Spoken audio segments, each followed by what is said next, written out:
Hello, হ্যাঁ কোথায় আছো তুমি? দেখো আমি একটা পিঙ্ক কালার ড্রেস পরে আছি। হ্যাঁ হ্যাঁ দেখতে পেয়েছি, এই তো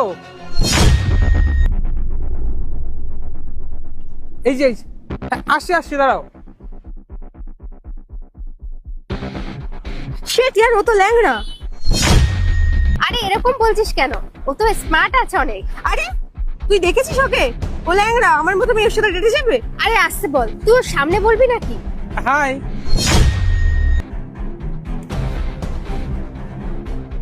হাই। হাই, আমি লিজ।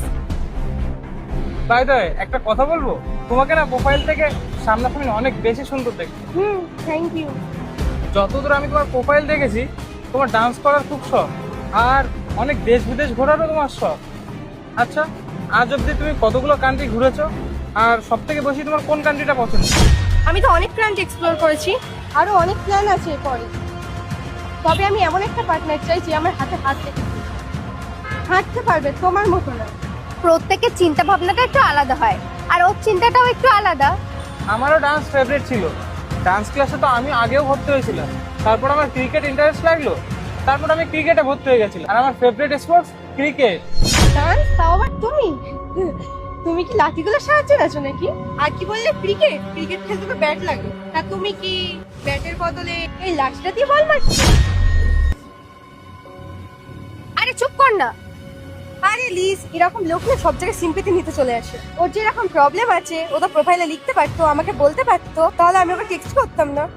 না না, তুমি আমাকে মিথ্যাবাদী বলতে পারো না। আমি কোনো মিথ্যে বলিনি। আমি তো তোমাকে ফোনে বলেছিলাম যে আমার একটা প্রবলেম আছে। তুমি তো বলেছিলে যে তোমার প্রবলেম আছে, তুমি তো এটা বলনি যে তুমি ল্যাংড়া। তুমি তো খোড়া, তোমার মতো ছেলেদের ডেটিং অ্যাপে থাকাই উচিত না।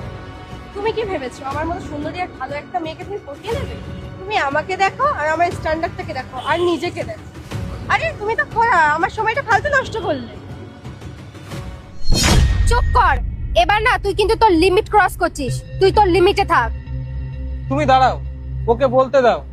আমিও দেখি ও আমার সম্বন্ধে কি কি ভেবে রেখেছে। বলো বলো, তোমার যা ইচ্ছা বলো।